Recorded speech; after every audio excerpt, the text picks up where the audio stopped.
The Battle of Blanco Canyon was the decisive battle of Col.Ranald S.Mackenzie's initial campaign against the Comanche in West Texas, and marked the first time the Comanches had been attacked in the heart of the homeland. It was also the first time a large military force explored the heart of Comancheria. On the 12th of August 1871, Mackenzie and Colonel Benjamin Grierson were asked by Indian agent Laurie Tatum to begin an expedition against the Kitsateca and Quahadi Comanche bands, both of whom had refused to relocate onto a reservation after the Warren wagon train raid.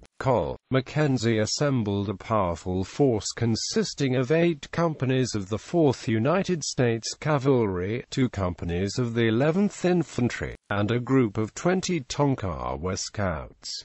Onset of the campaign. The force assembled at the site of Old Camp Cooper, on the Clear Fork of the Brazos River on the 19th of September 1871. The force set out in a northwesterly direction on the 30th of September 1871, hoping to find the Quahadi village, which housed the warriors led by Quanah Parker. This village was believed to be encamped in Blanco Canyon near the headwaters of the freshwater fork of the Brazos River, southeast of the site of present Crosbyton, Texas. On the 4th night of the march, the expedition established a base camp at the junction of the Salt Fork of the Brazos and Duck Creek, near the site of present Spur, Texas. The following day, Mackenzie made the decision to leave his infantry to fortify the base camp, and set out for Blanco Canyon with his cavalry, hoping to catch the Comanche by surprise, and strike a blow at them in the heartland. In the afternoon of October 9, 1871, the cavalry force reached the White River and Blanco Canyon, the first non-Comanche military force to enter Blanco Canyon since the rise of the Comanche as a power on the plains. Near midnight, Quanah Parker personally led a small Comanche force which stampeded through the cavalry camp, driving off about 70 horses and mules. As the pursuing cavalry reached the top of a hill on the top of the canyon, they found a much larger party of Indians, who were waiting in ambush. The cavalry fought the way clear, but suffered the loss of 1 cavalryman, the sole army fatality of the entire campaign. Lt. Robert Goldthwait Carter and a detail of 5 men mounted a rearguard action against the Comanches, and the remainder of the unit retreated. This action on the 10th of October 1871 won Lt. Carter the Medal of Honor. Mackenzie's main column and the Tonkawa Scouts, hearing the gunfire, advanced and probably saved the detachment from slaughter, as more Comanche had managed to surround the retreating unit. With the arrival of the main cavalry column, Quanah Parker and his warriors retreated. The Comanches fought their way up the walls of Blanco Canyon, sniping at the oncoming troopers and taunting the Tonkawa enemies before disappearing from the army's sight as they went over the Caprock escarpment, and onto the Llano Estacado, Carter lacerating his leg against a boulder in the process.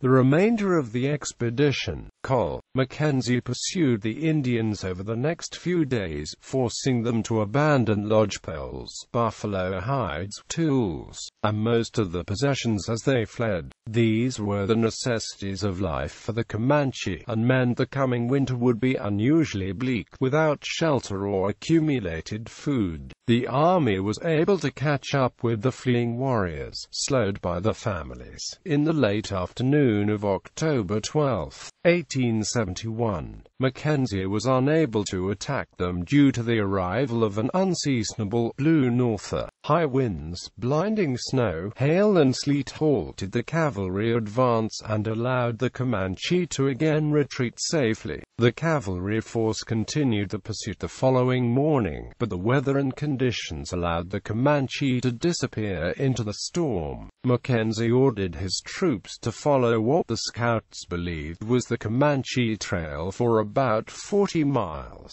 nearly to the vicinity of present-day Plainview, Texas. Given the deteriorating state of his men and horses and low rations, Mackenzie reluctantly turned back, re-entering Blanco Canyon. On October 15, 1871, the cavalry re-entered Blanco Canyon and Army scouts saw two Comanches spying on the troops on the walls of the canyon. In the brief fight that followed the discovery, the two Comanches were killed, while Mackenzie himself, along with another soldier, were wounded. Despite his wound, Mackenzie and his force continued to the mouth of Blanco Canyon, where they rested for a week, awaiting supplies from Henry Ware Lawton. On October 24, 1871, Mackenzie decided to continue the campaign, and began marching towards the headwaters of the Peace River. However, his wound became too painful. He placed Major Clarence Mock in command, and Mackenzie stayed with the other disabled and dismounted troops at Duck Creek.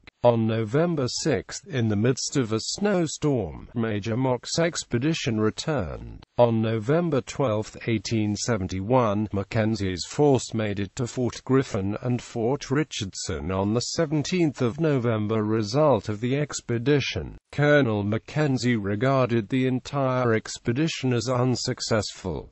The command had marched 509 miles, lost 1 life, and many horses. He considered that they had accomplished nothing but frighten one hostile Comanche band. However, he had marched to the heart of the Comancheria, penetrated into an area of the Llano Estacado no Americans except Comancheros had ever seen, destroyed the winter equipment of the Comanche he encountered, and temporarily driven them from the homeland. The lessons he learned about Plains Indian warfare as a result of the Battle of Blanco Canyon and this expedition would stand him in good stead during the Red River War, and resulted a few years later in the surrender of the last free Comanche. Additional reading: Bill Raymond, Lifeways the Comanche, New York, Benchmark Books, 2000. Comanche, Skyhawks Native American Dedication. Comanche, on the History Channel. Dunnigan, Ted. Ted's Arrowheads and Artifacts from the Comancheria.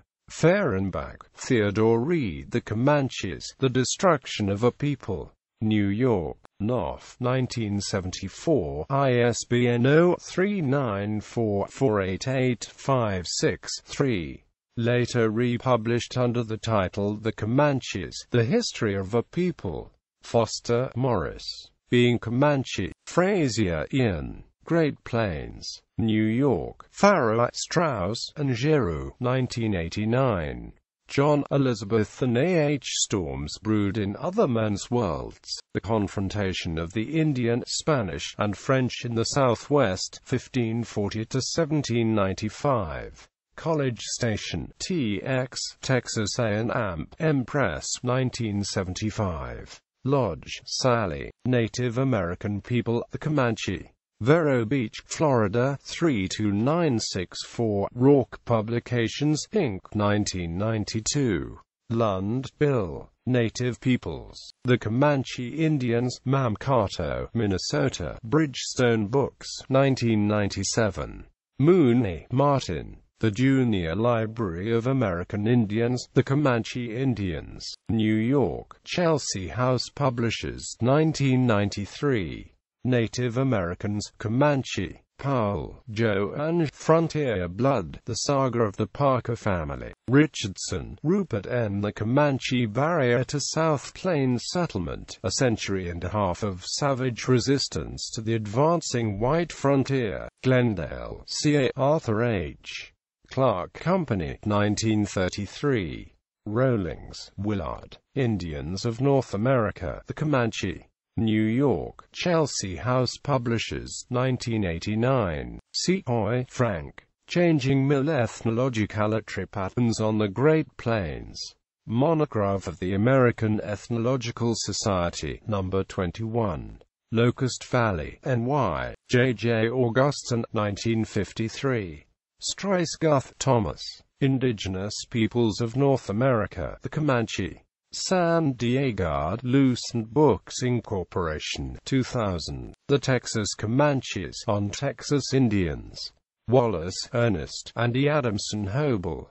The Comanches, Lords of the Southern Plains. Norman, University of Oklahoma Press, 1952.